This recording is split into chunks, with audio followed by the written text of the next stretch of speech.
Welcome to Conversations with Life. And this is season 4, episode 3. And today we're bringing in the question, this season we're talking about questions from listeners, questions about the path. And today the question we've chosen is, who are you? Or who am I? And this is not a new question. It's kind of the ultimate question. And it's just in case you've never thought of it. And we have other episodes around.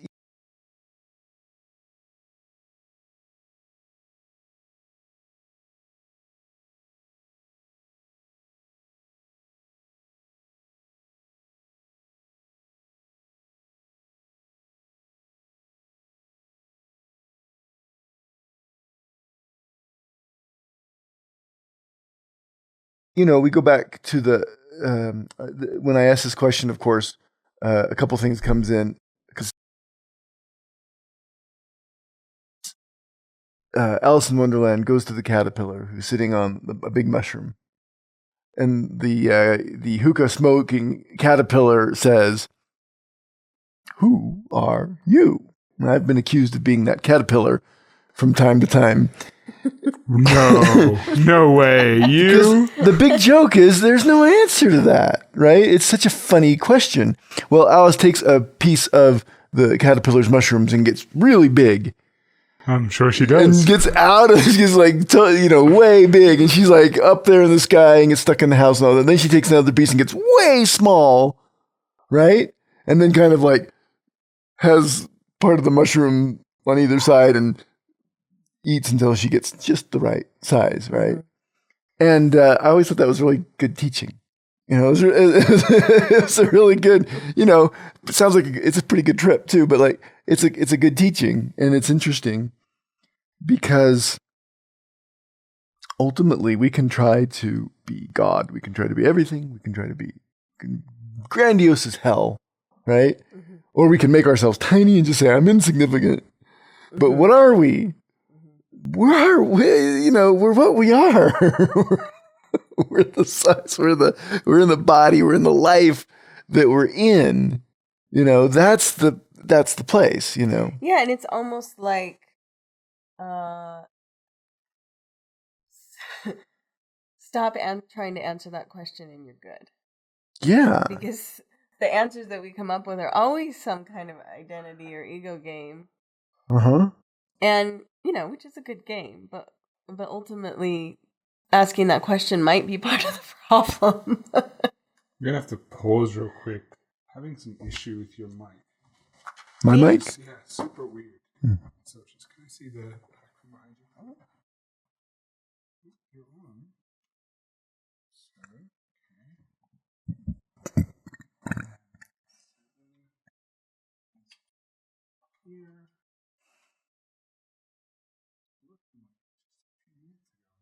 Like, no, I don't want to. Right. Okay, talk for me, Sash. Hello? Okay, let's mute Steve for a sec. One more time. Hello? Again? Hello? Keep going. Hello? Okay. Why do you need to be like full flipping game just to be heard? I don't know, but we're going to allow it. Give me a bit more than hello. Hello, welcome to Conversations with Life. I'm Sochi. This is Steve. Got Keith here. Mind if I angle your microphone a little bit?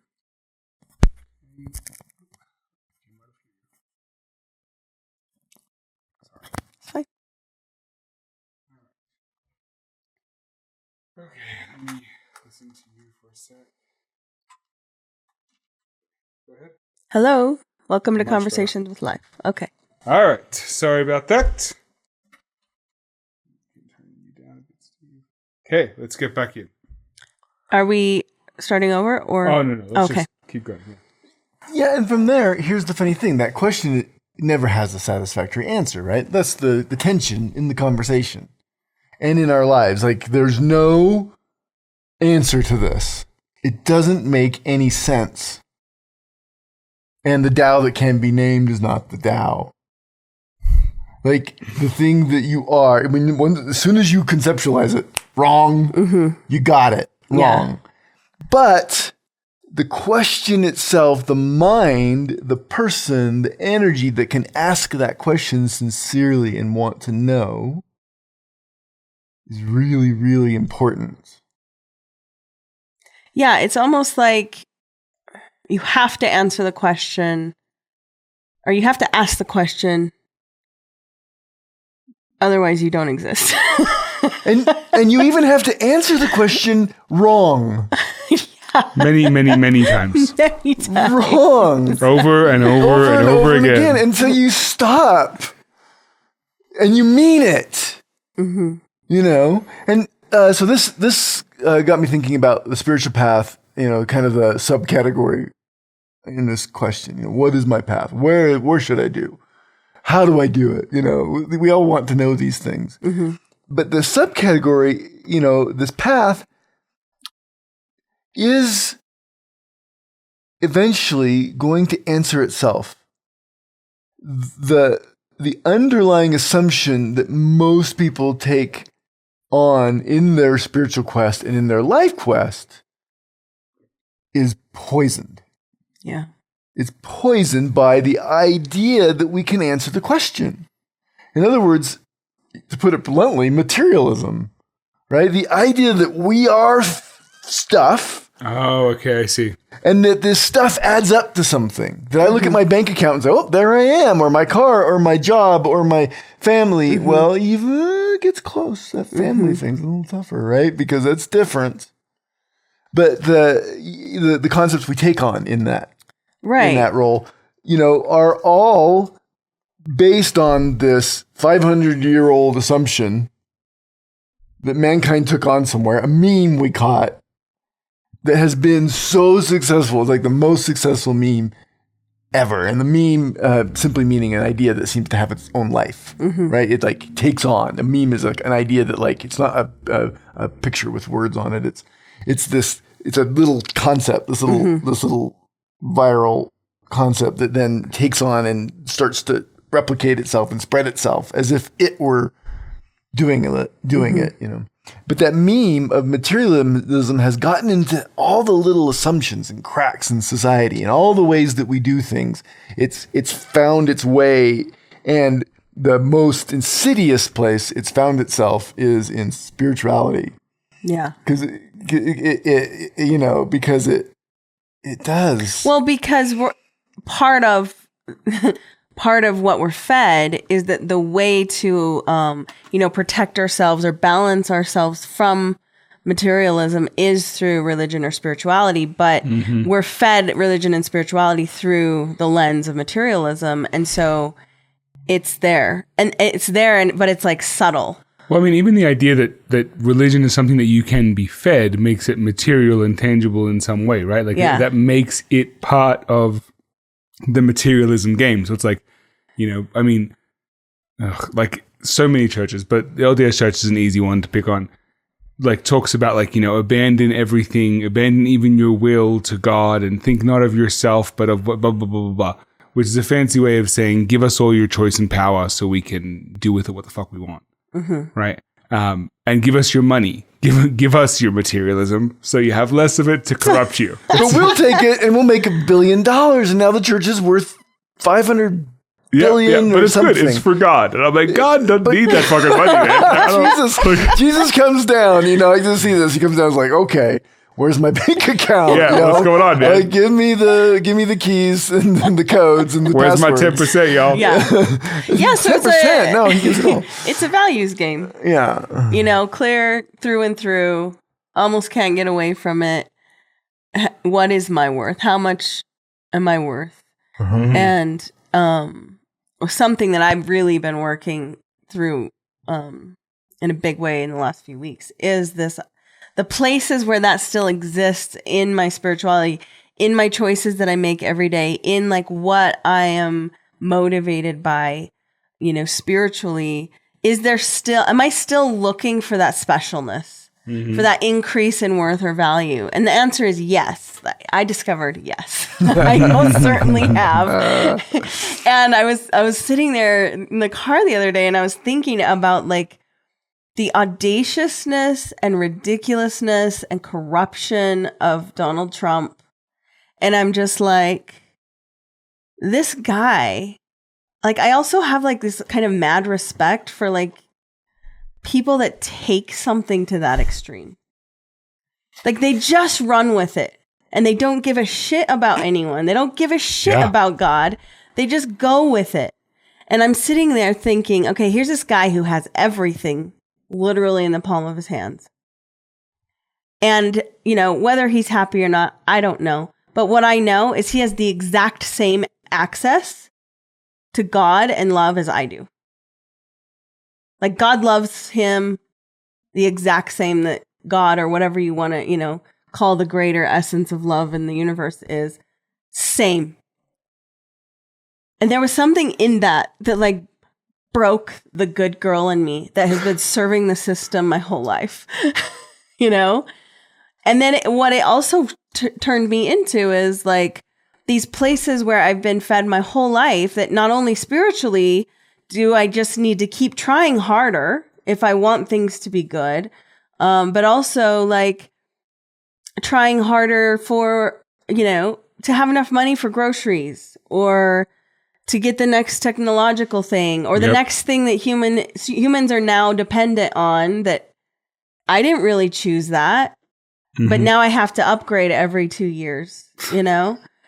And I'm just like, that game doesn't work out either.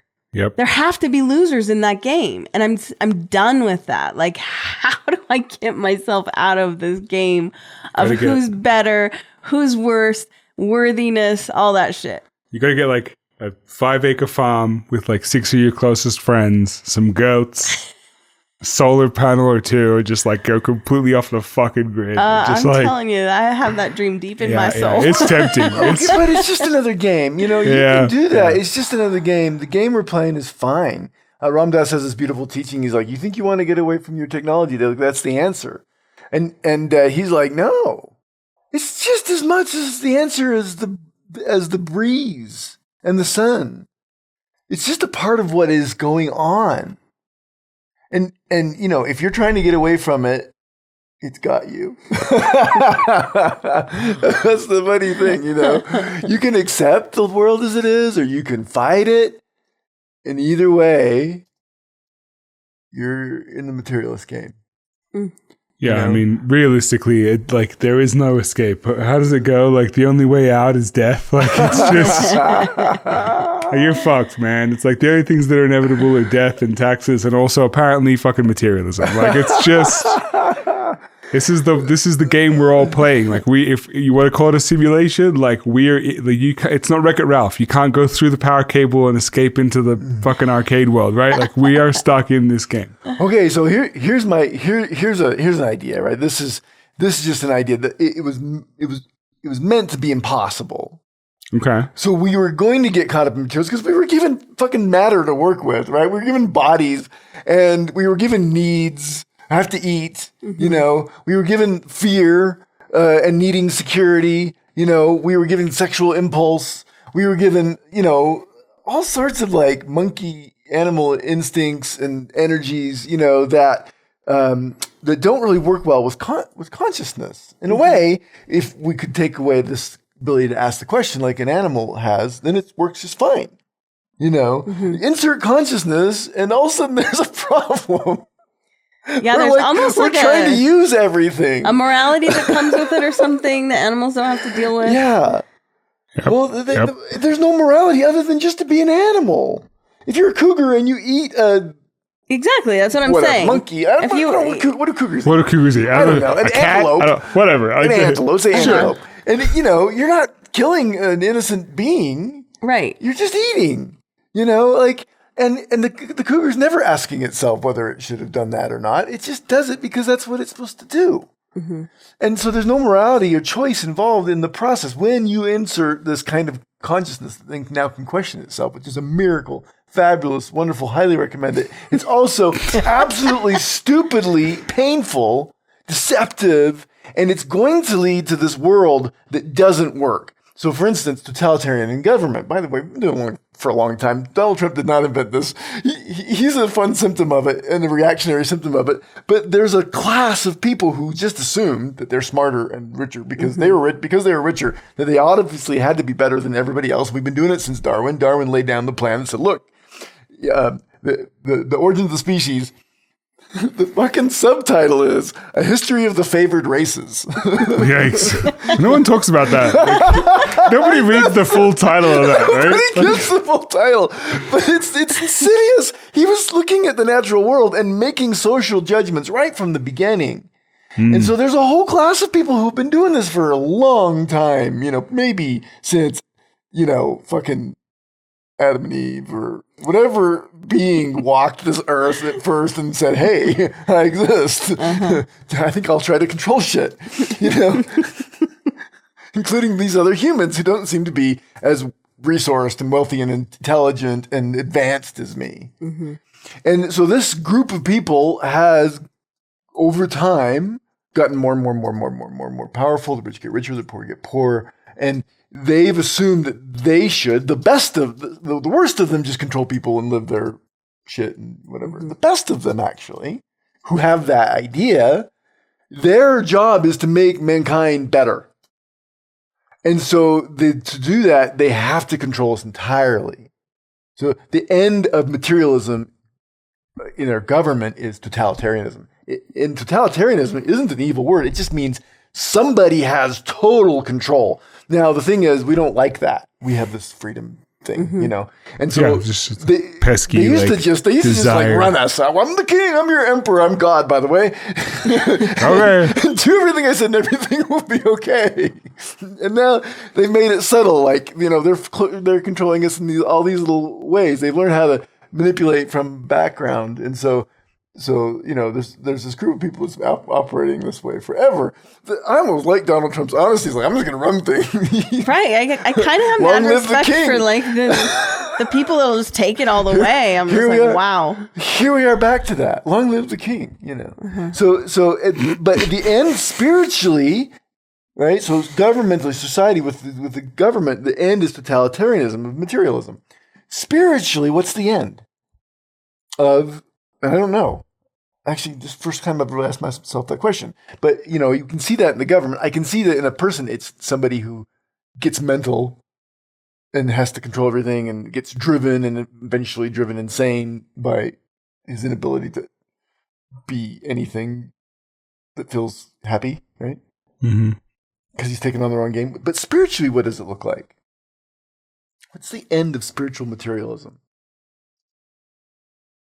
Well, see, I would have said freedom from like earthly materialism. Like that's like my thought process was like, if I can be spiritually free of that, then like if I can figure it out mentally, if I can figure out my desires and what I want, because if materialism is just like the things that I want to get, or whatever, right? If I can figure that out spiritually, then I should be able to be free of the needs and desires of the earth. But the more I'm having this conversation, the more I'm like, that's not fucking real. Like that's that's a fake video game kill screen. Like that's just the Jaws theme song comes on. I was like, I'm in the boss level now. Well, and it's funny because I think about the end game that I was raised with was you get your own planet. Oh yeah, it's not an end game. Right, more fucking work. Like, you go back. You just get more stuff. I have 6 kids right now, and I'm like, I don't want fucking 6 billion. You out of your goddamn mind? Just give me a fucking mansion in the sky and leave me alone. Like I don't. Well, even that. Like think of like every concept we've fed of the afterlife is. Cool, this good materialist stuff. thing. And I even was thinking the other day about in the temple at the like wedding ceremony, how we are promised, kings, principalities, powers, dominions, basically a whole hierarchy of slaves, spiritual slaves that are going to be under our command. And it's just like, wow. Yeah, the church is doing spiritual capitalism. The funny thing about capitalism's like, we just need, a good 6% growth every year, and growth through what? Selling people stuff. Who's buying this stuff? What in the world is growing? At some point, you run out of earth to sell to people. Yeah. I mean, we're literally like mortgaging the earth. Right. So that we can have growth. Yeah, but growth, like that's material growth is crazy to me because it is bound by the physical space the earth takes up, right? Like, so like we talk about like colonization and growth and development of countries and blah, blah, blah, blah. And eventually that leads you to like, okay, well, once we've populated all the populatable place on earth, then what do we do? It's like, okay, well, now we're going to go into the cosmos and colonize a planet out there or some shit, right? It's like, but then you've got the universe being endless, right? Or limitless or whatever it is, like the scientific infiniteness of the universe, right? Mm-hmm.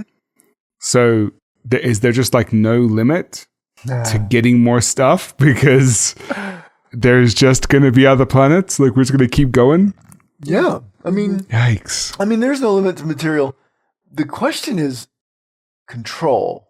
And so that's the funny thing about materialism is that, our resources, for instance, on this earth are limited by the game we have here. Mm-hmm. Our resources in general are limited by the amount of conscious presence that we can create, right? In that world, I think it's a whole nother thing. I think spiritual materialism ends up with godhood, right? Mm-hmm. So I think that's why the emperors at some point proclaim themselves God, because they're like, well, I've got everything, I've run everything. Mm-hmm. What more is there? Oh, I can be, I can move into this other place. I can control everybody's meaning. So the end of godhood is they're going for your soul. I mean, yeah. Well, when you have everything else, like, right. what do you get the emperor that has everything, right? Like divinity. Yeah. But like, there's also the element of like, once you have that much power, like, what else is there to believe than you are a god? Yeah. Mm-hmm. Like, if you can just order the mass execution of thousands of people, like, what level is that other than divinity? Yeah. So it's like, it plays itself. Yeah. Mm-hmm. Yeah, eventually you own so much, you have so much power that the only thing in your weight class is God. Right? So you just, okay, that's what I am now, I guess. Yeah. I don't know. And the joke is it never works.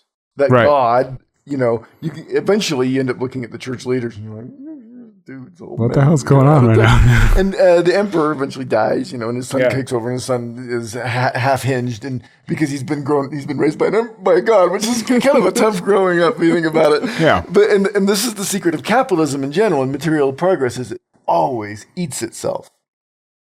It's unsustainable. Literally, like I said, the earth will not maintain us if we continue that way. We will die. The earth will be fine. It'll recover.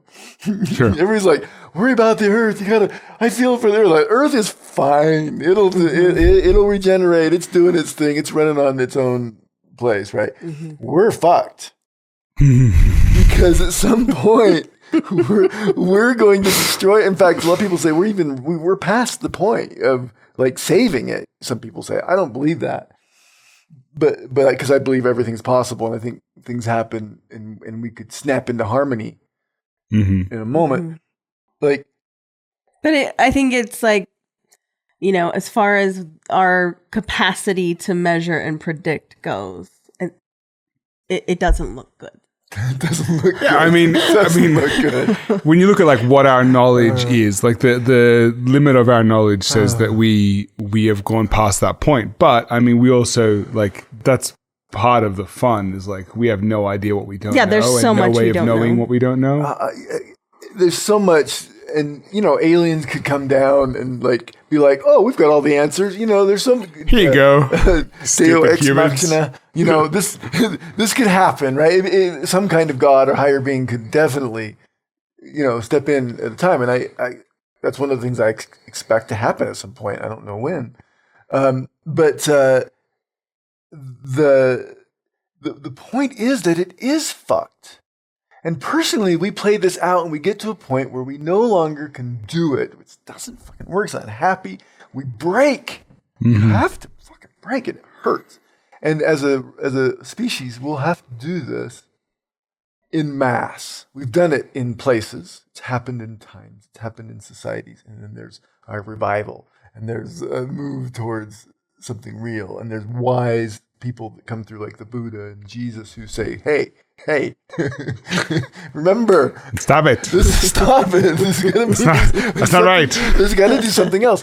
The Jesus revolution, what I call the Jesus revolution, is a big thing. The teachings of Jesus, whatever Jesus is, myth, man, legend, whatever Jesus is, right? Came and said, hey, by the way, the least among you is the greatest, and the greatest among you is the least. I'm out. See y'all. Bye. Have fun figuring that one out. Gotcha. And everybody's like, oh, that feels so good. And it sounds so true when we live like that. All of a sudden, we're happy. That's crazy. And then he leaves. He's like, he's like laughing. He's like, that'll be fun to see them fuck that up, right? within like a century, the Roman Church is like, we're just going to adopt Christianity. Actually, yeah, we're just. It's actually us. We're actually that doesn't get baptized, we'll just chop off their head. That was what he meant. I'm pretty sure. This is if we kill everyone less than us, then we will be the least and therefore the greatest. Right? I mean, something like that. Make them kill each other for sport. It'll be fine. Yeah, the revolution that Jesus said was like, hey, it's not about that. Power isn't important. Power is killing you. You want to be more powerful than anybody else, you're fucked. Good luck. Die with me. I'll show you how to do it. Da-da-da. And then the little disappearing show, he went away, came back. See, look, this wasn't it. Da-da-da-da-da-da-da-da-da-da. Like, this wasn't. Now I'm just imagining Jesus behind a giant rock being like, boom. Like, what? And, Buddha sat under a tree and had a different take, which was hilarious. He's sitting under a tree, It's a good place to get, life-shattering, world-shattering revelation. Worked for Galileo. Galileo is a good place, apparently. And he, also, he's like, oh, there isn't anything. It's all suffering. It's all suffering. Yeah. Nothing's really happening.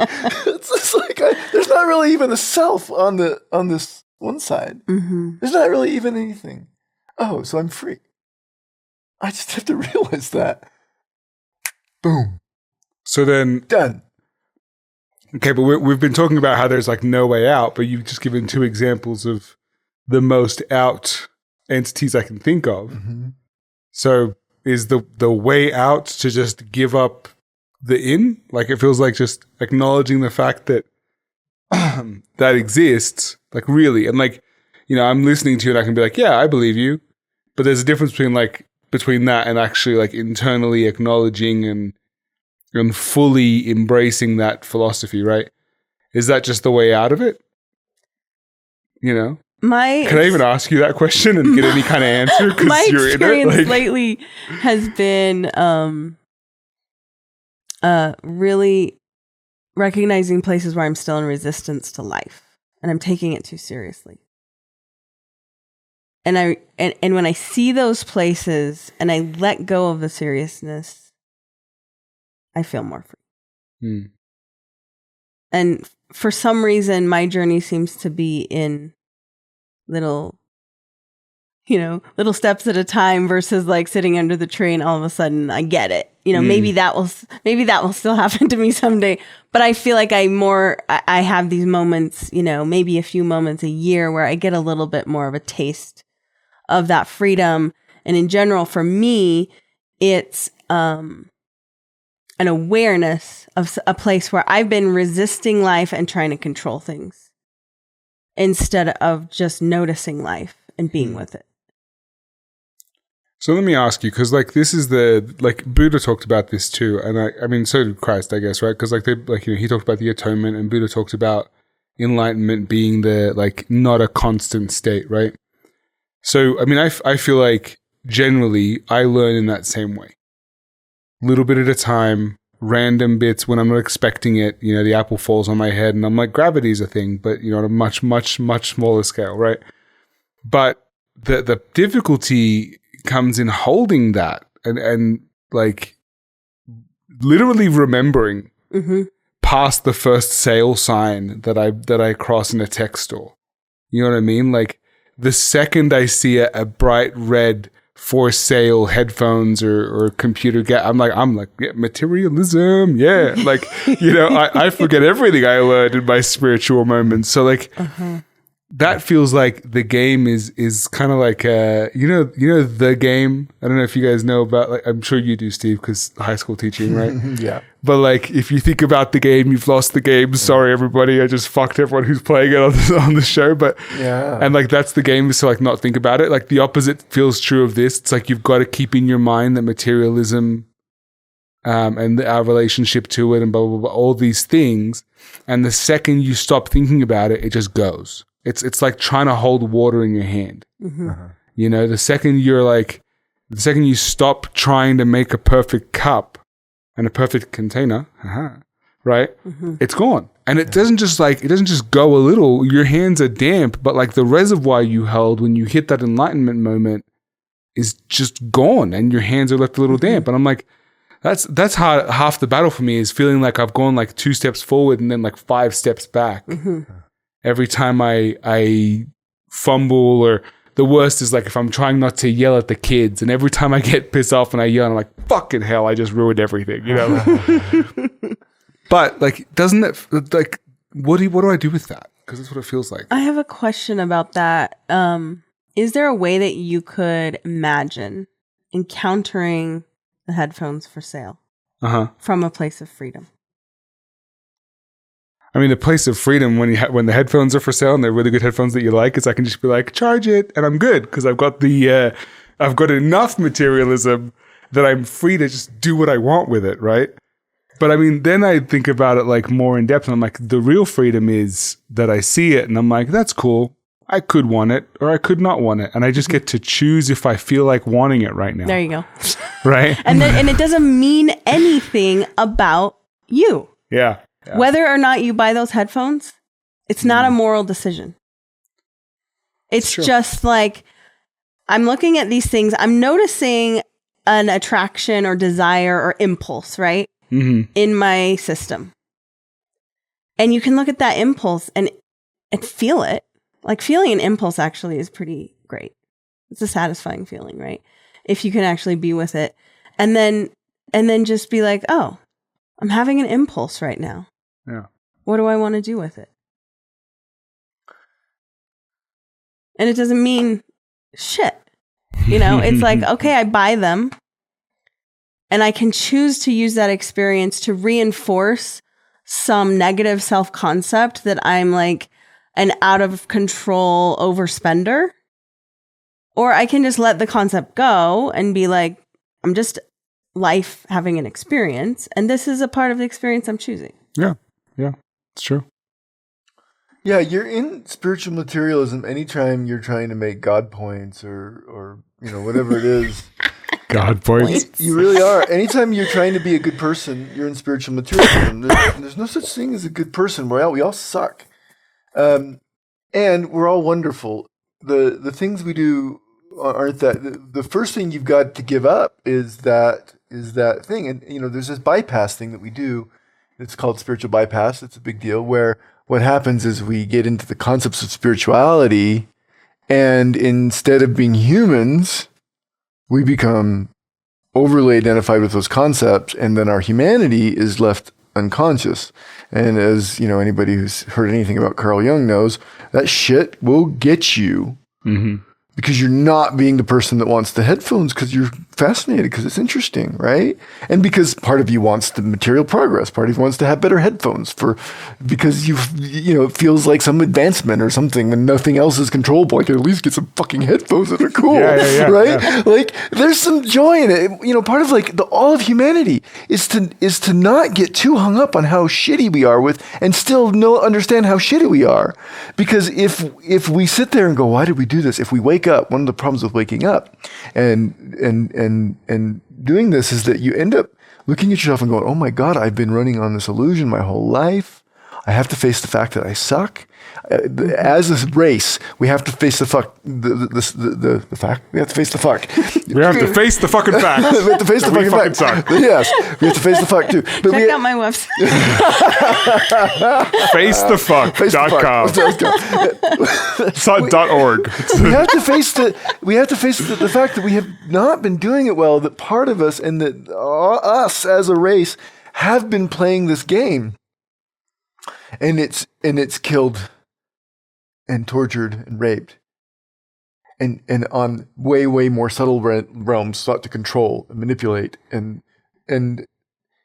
it's a horror that can't be named, really, and we just have to be with that and not get so hung up in the fact. I mean, consciousness will be revealed. We have to leave ourselves to find ourselves, as we've said a zillion times. But you know, on a maybe deeper, more expressive level, we've got to be everything that we are, and not flinch. And when we understand that that's not it, and we have to feel it on a deep basis. We have to almost go through it, experience some of that. And get there. Like we have to experience anger and yell at our kids and do something abrupt or whatever and go, oh, wow, there I am. Without going, well, I need to be a good parent. So I better not do that, right? Because we're whipping ourselves. We're just like, psh, psh, it's not going to work. Not going to work. But like, oh, I get mad sometimes and I yell. If I can be with that, then I'm way more likely to see it in the moment. Because what's happened in that moment is I left this, and I got sucked into that. Right? Because I was trying to be this. I wasn't paying attention to this. Sure. For those who are just listening to for our audio visitors, they're very far apart. Will you please define this and the other this? Yeah. Also that. We got sucked into the shadow. We got sucked into our kind of abrupt control instinct, right? That will just control without considering the human, without considering the whole picture, right? We all do it. We're all there. But we were trying to be the good parent who doesn't yell and doesn't try to control kids and doesn't acknowledge that there's this fucker over here. Right, but then he'll sneak up on you. Bad side. In the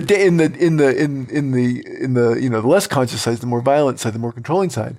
I say both of those are controlling.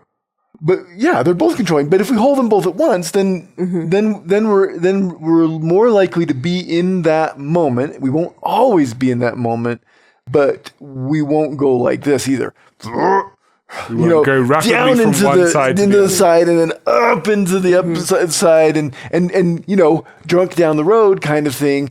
We're just with it. And then the more I'm with it and accept that this is part of humanity and that God is humanity too, then, theoretically and in practice, that we become more able to just be. I mean, I feel like it's kind of like driving a car, right? Like if I'm just focusing on my speed, then I'm swerving all over the freaking place. And if I'm just focusing on my steering, then I'm either going slow or way too fast. Right? So it's like if I try to focus in on one polarity, one aspect of my personality, of my driving, of whatever, and I lose sight of everything else, it's not a matter of like that thing will just stay calm and chill. That thing will go uncontrolled and wreak havoc, right? So like if I'm focusing on, my ego and then I lose sight of my like self, it doesn't mean that my self just is fine. I go nuts because I'm trying to focus on my ego and, Yeah, and I think the parenting example is great because it's quite familiar because we all have parents, even if we don't all have children. That trying to be a good parent is still trying to control. You're still controlling something. I mean, you're still even trying to control your kids because And so, wait, I'm going to finish. Oh, so you control yourself even. Yeah. You're trying to control yourself. And it's not like there's not good places to do that. But the thing is, if you choose to connect instead, the control part takes care of itself. When you connect to the experience, with the headphones, you're just going to kind of know if this is the moment to buy headphones or not. Yeah. Instead of trying to control this image of I'm, really good with money, or I'm not impulsive, or I don't really need nicer headphones. If you can just connect with the experience of like, oh, I'm here and life is showing me something, and be with life in that, then you're going to walk away from that experience just kind of knowing that what to do. And the same thing with kids. Like I can't say this too much. When you find yourself in those moments with your kids, as soon as you catch yourself, what can I do to connect? Yeah. Rather than what can I do to correct? Because I find myself being like, I've got to fix it. Yeah. And half the times that's an apology, but the apology only really exists in that frame of mind because I'm trying to fix my image of myself. Like when I yell at the kids and then I'm like, okay, I've got to go and apologize now. I'm not really apologizing because I want to connect with the kids. I'm apologizing because I want to be either perceived as or perceive myself as a good parent. Yeah, and it's still about you. Exactly. And so then the difference of being like, I don't want to be the kind of parent that yells at their kids, right?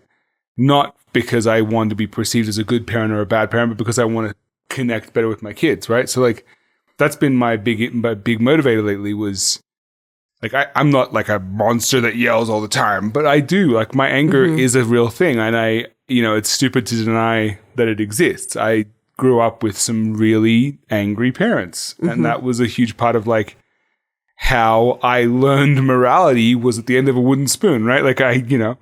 So thinking about it and being not I don't want to be my parents, but this is the parent I want to be, and these are the connections I want to have with these kids, and being I don't want fear to be the basis of the relationship. I want connection to be the basis of it. Then suddenly it's a lot easier to not yell at the kids. Yeah. All of a sudden, my impulse to lose my fucking mind when I go outside and the trash is just all over the garage, it's a lot easier to control that impulse. I can look at that impulse and be like, yeah, I can see why I'm really mad, and I am fully justified in being really mad. But also, these two kids are not the kid that did this, and that's not okay. And I can, like with the headphones, I can look at it and be think through this impulse and what can I do with it. So to me, it comes down to it's a weird dichotomy of looking at yourself while also along your experience. Right? So being hey, this is what I'm experiencing. I'm coming to see the headphones. I see that they're on sale. I really want them, but also I don't have the money right now, blah, blah, blah, blah. And then being okay, the fact that I want them is not an inherently bad thing. And even if I purchase them, there's no morality in this thing. Now, if I steal them, or if I purchase them with money that should have been, for the power at the house, there might be some moral gray there. But I think when you were talking and you were okay, I'm looking at myself and realizing, what did you say? Realizing that it's not that big of a thing. It's not a thing that I can control. It's not, what were you saying? I'm totally lost right now. I just lost my own train of thought. That's great. Well, just to follow up on the parenting thing. Right. Parenting isn't a thing. Parenting is a kind of a capitalist concept that makes you a manager of this little business that you're running. And assistant manager. I am the husband. And assistant manager. They're not your kids, man. This is the thing. They're not your kids. Yeah. They're episodes and experiences of conscious being that happened with you and through you. And they have so many traits that you don't control. I heard a psychologist say the other day that kids have something I don't know, like 400 and something different traits that don't depend on the parents. That don't seem to matter, like that you didn't control, that you didn't do, and that they're going to end up in a certain way, whatever. But we take on both the guilt and when our kids are good, right? This happened to this land of harmony. We're like, look at my good kids, I'm so good, you know. Look at what I did. Bullshit. These are episodes and experiences of consciousness that happen with and through you, and the best you can do. Surely, there's parenting makes a difference. Surely, our attunement makes a difference. But also our non-attunement makes a difference. And, we show up in harmony with an experience that creates a way of being that is interesting. Thank God my parents fucked me up in the way they did. Because you end up, when you end up really being able to say that and being honest about it, then you can say, oh, yeah, this is interesting. That's what it is. I'm with this. Yeah, this is. And that doesn't mean anything. Doesn't mean anything. That was what I was trying to get to before. It's like there is no like good or bad about that thing. Like what you were talking about with impulse and with desire and all those things, and how we've been kind of screwing ourselves up for millennia. It's like, yeah, that's 100% true. And so what? I love this circling back to meaning, because that's kind of our theme is like, what's your meaning path? And it feels like what we're coming to here is we're all kind of hooked on our meaning being based on some kind of gradated system of value. Even just you saying good or bad, or in the more like capitalist sense, an actual dollar amount or whatever. In the spiritual sense, are you worthy to enter the temple? It's everywhere. Yeah. But what if the meaning is simply the experience? It's inherent in the experience. The meaning is you went into the garage, there's trash all over the floor, and you got to face yourself in that moment. You had a whole experience of chemical, physiological, emotional, impulse.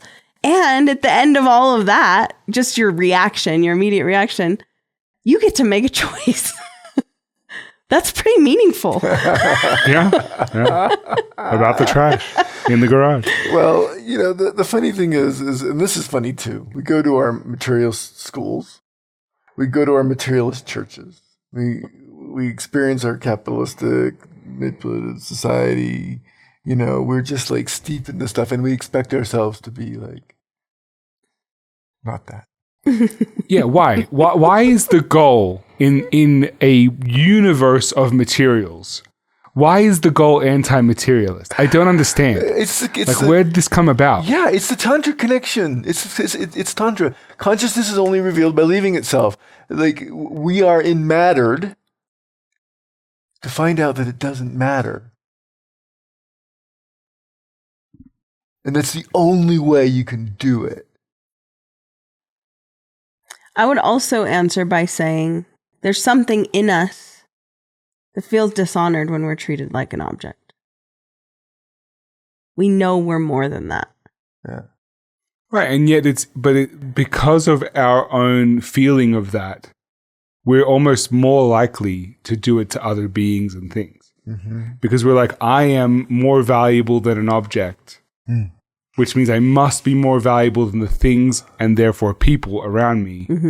And so that feeling of the innate sense of worth then also feeds, because like I even just said the word worth. Like it feeds the idea that everything has value, and if everything has value, then everything is comparable and scalable and measurable, and then I can be like, well, your value is X and my value is X plus 4. Like, so I'm just like, it's so, to me, it's insane because there is no other scale. There is no scale. There is no even element of the idea of a scale that isn't an object, that isn't material, right? You can't even think about something without it being a thing. Oh, you said it. We're thinking about it. It's already a thing. It's already being. you know. And if you're being, in its being, you're just being together. And then it's not an object. It's being. There's some beautiful scientific takes on materialism. And it's a fun way to go for the mind. One is Nassim Haramein, who proves in the documentary Black Hole, but all his work is really fascinating. Black holes, WHOL, black hole, WHOLE. Oh, okay, yep. And he shows how everything is just one being, right? And this conscious, scientifically, the nature of the universe is just, we're all just one thing. And, you know, to my mind, proves it pretty well in that documentary. And then, what's his name? Science Set Free. Sheldrake. Rupert Sheldrake also takes on, he's, you know, classic scientist, this old guy. And then he starts studying psychic phenomena. He's like, he realizes, oh, there's a lot going on here that science does not like and that materialism doesn't explain. And he has this idea of morphic resonance. And the thing is, we already are with things. We're with them. As much as we're a thing, we're also not a thing. And we're also everything. We're also everything. Yeah. So we're just so in the thingness, and the mind does that. The mind creates a box that we live into and we're things. But the heart is connected to every damn thing, and it just will open and be and will find the harmony, just like an animal knows where to eat and what to eat. No, the mother of a squirrel does not say, you should eat these nuts, you know. Mm-hmm. The squirrel just sees the nuts and goes and resonates with the nut. And goes, yum, this is good. And then the things that are poisonous, generally, animals won't eat. They just know not to do that. Yeah, there's like that whole idea of, what is it? Like the instinct as like genetic memory. Yeah. You know? And that idea of like ancestral memory talks about the connectedness. And when you're talking about this, it got me thinking about like the way our minds receive data is through our senses. Yeah. Right? Now, you can go Plato or Aristotle. You can be like, well, you know, right and wrong exist before I experience anything, or you have to experience something to know something, right? Whatever. But we experience and receive data through our senses, and our senses see in separation. I see you, a whole being that is in front of me, and that is separate to who I am.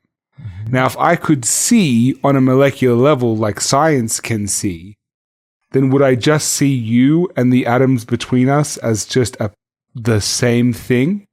Well, what's it like for you to look at your hand? Right. Like, so like my heart is connection, my mind is data. So then I'm like, okay, well, if I'm thinking with my mind a lot, then everything is separate.